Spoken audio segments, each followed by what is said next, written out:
This is our year-end Sunday Dharma, which is exciting. And I was contemplating just the cumulative effect of what we've been studying.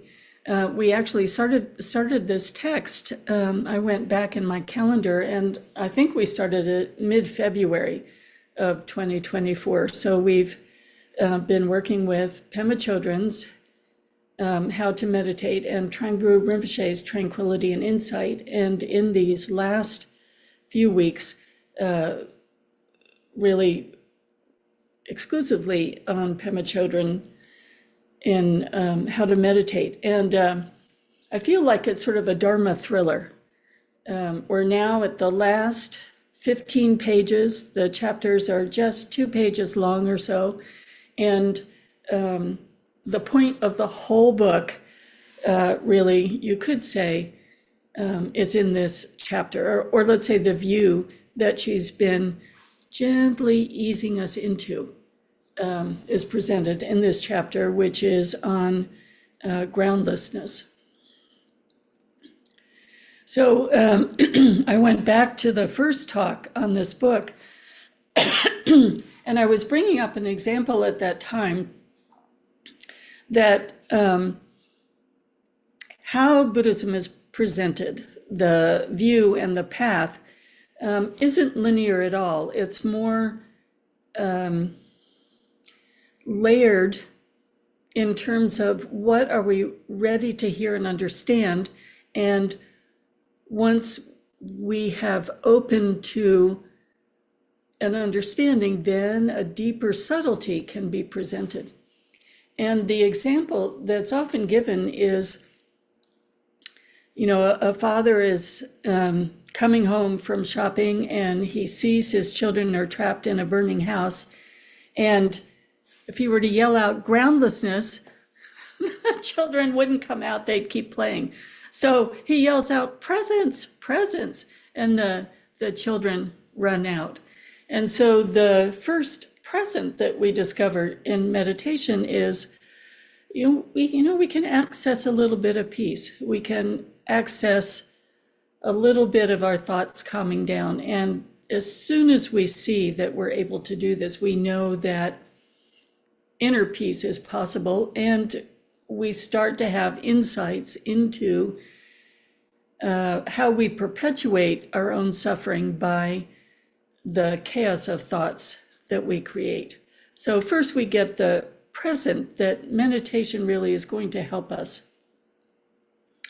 And when I think of how beautifully this book has been laid out, essentially,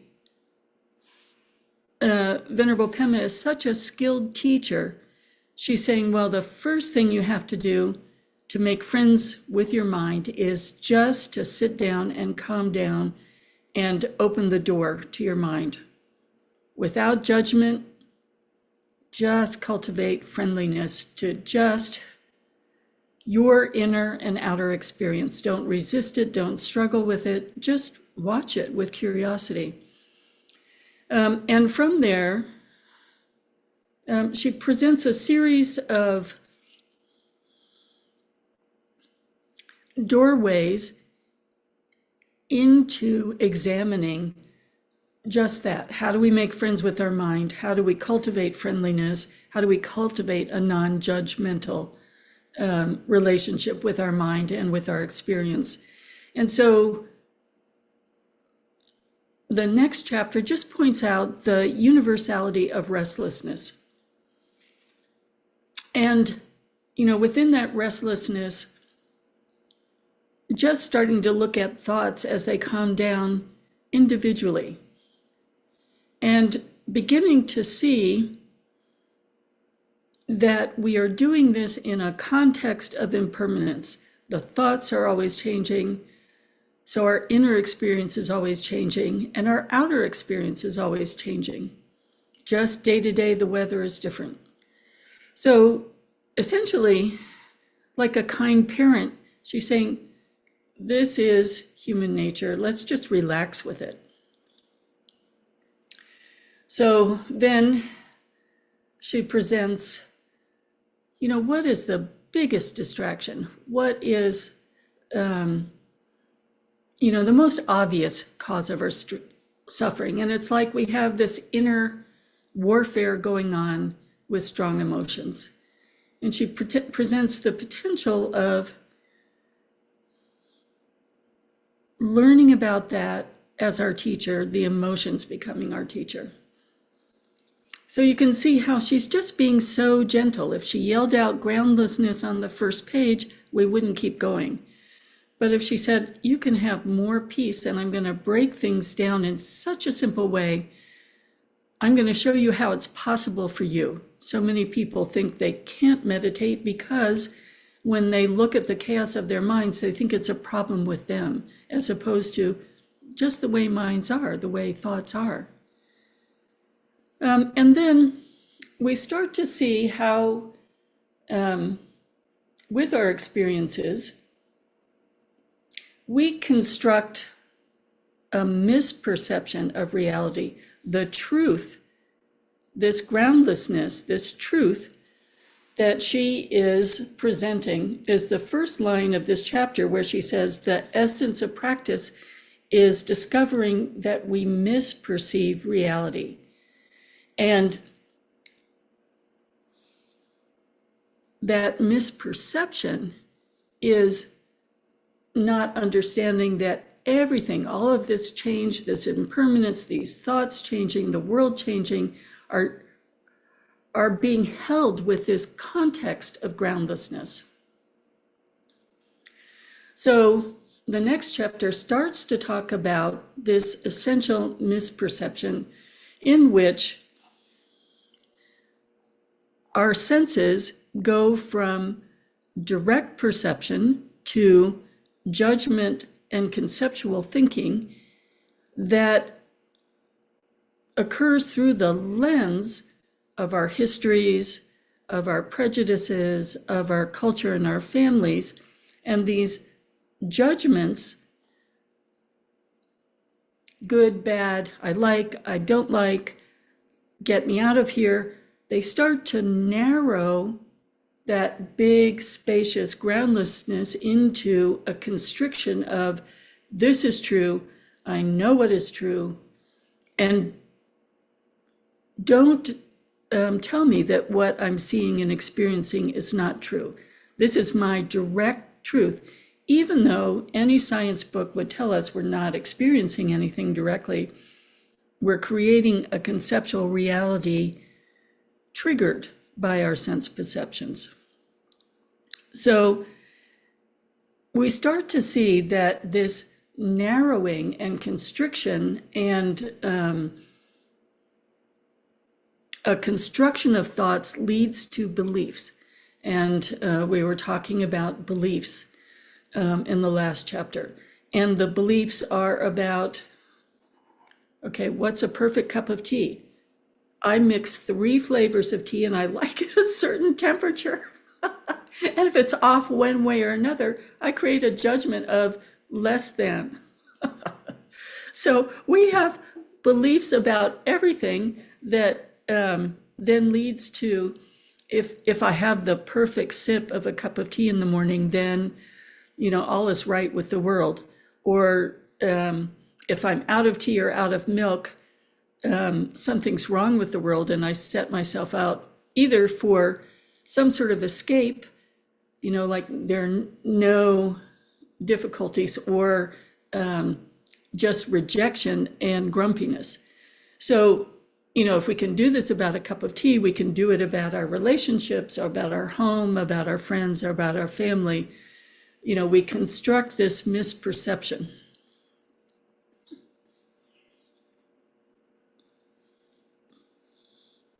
And the wonderful thing about meditation is we begin to see exactly how we do that, and we begin to see the process of constriction, that those judgments are a constriction of the heart mind, and that when we can see that, we have choices.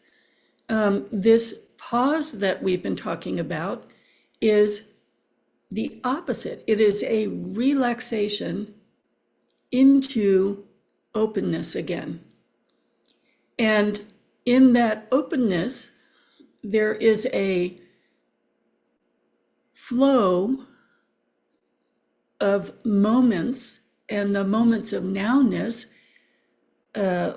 we are either present for or we are escaping and constricting.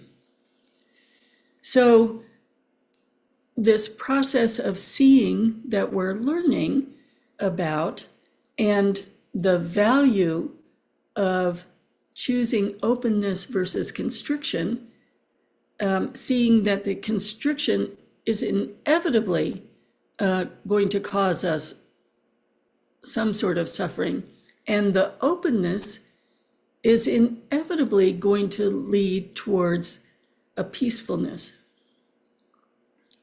So we're each learning at our own rate of speed, at our own level of understanding and layers of subtlety, these very, very basic lessons. And I was contemplating as I was reading this last chapter, or, the last group of chapters, Venerable Pema has written, 20, 30 books, but it's the same lesson. And in this chapter, we're really familiar terms and ways of expressing things that I remember from being in the monastery with her 25 years ago. So it's not that it's repetitive, it's more that I bring a different level of gratitude and an openness to what she's saying, and a different level of experience or subtlety to see the potential in terms of what she's saying. So I'm sure, I repeat the same things also. And I know, if we're working with any teacher, you hear many of the same examples. And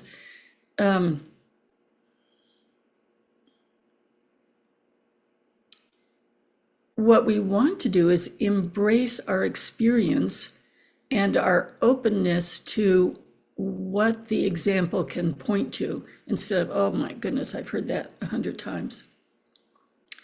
So here we are, with her invitation after this lovely book, as it comes to the conclusion, observing our inner and outer experience. And then this is a quote: everything is always changing because it is alive and dynamic.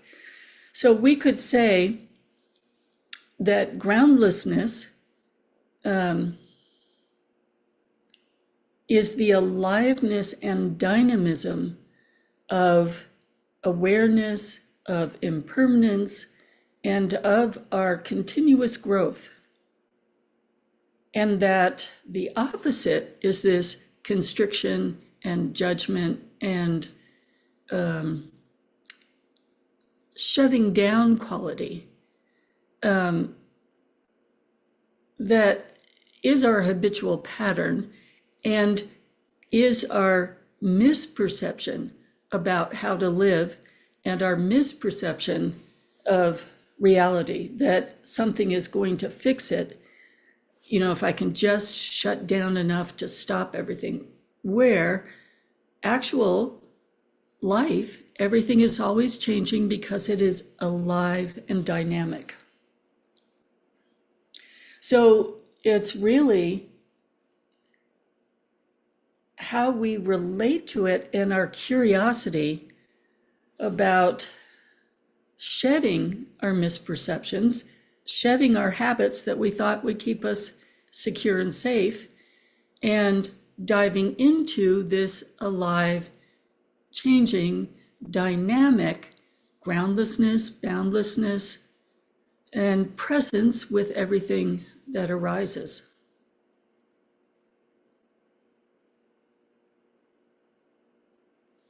So because it's the end of the year, and because we're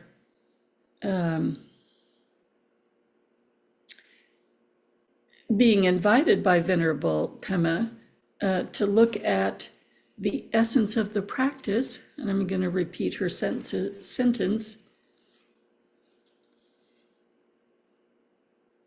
discovering that we misperceive reality and becoming at ease with everything always changing in its aliveness and dynamism, and how that becomes a context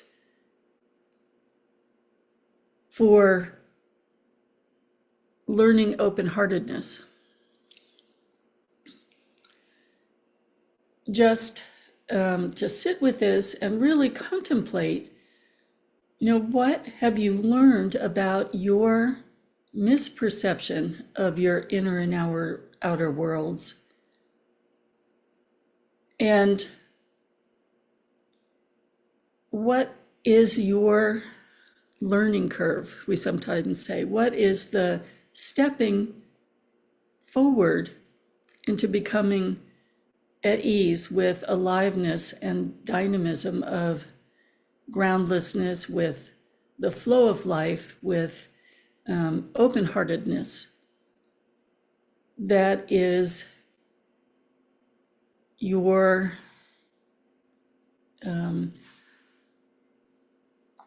the step in front of you that you have learned to trust and that you're actually taking and putting your full weight on. So it's a moving forward with enough trust that you can stand on that step. The movement towards groundlessness, spaciousness, openness, impermanence.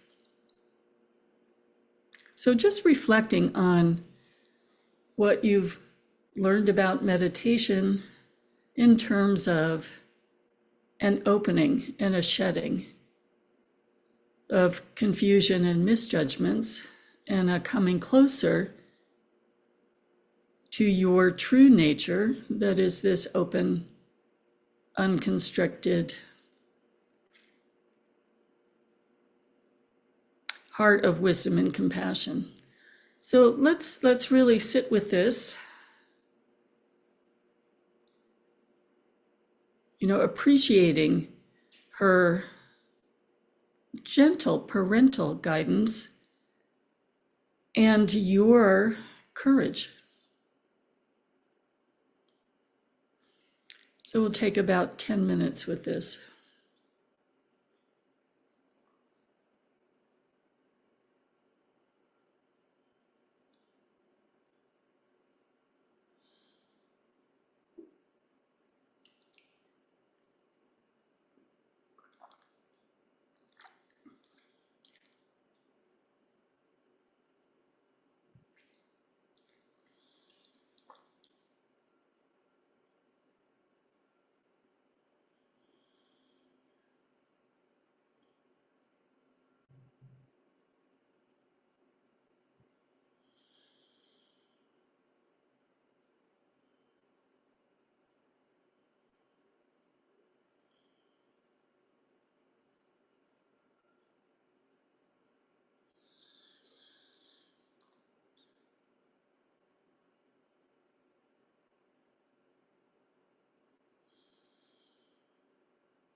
And as we begin our discussion, or before we begin our discussion, I just want to invite you to take in that every tiny little morsel of what you have learned from this really tender little book is what we call prajna, or real wisdom, not a partial wisdom, but a wisdom from your own experience about something that is really true. I'm going to say a short dedication, and then we'll leave the live stream. Bodhicitta, excellent and precious mind, where it is unborn, may it arise. Where it is born, may it not decline, but ever increase higher and higher. And I would like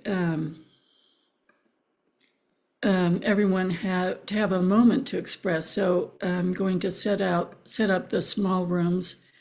You don't have to go into one of the breakout rooms if you choose not to. You can continue contemplating this year of discovering how we misperceive reality, and what you're taking into the new year, or you can express it with your beloved Sangha, people who are on the same journey as you.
So again, you're welcome to continue to contemplate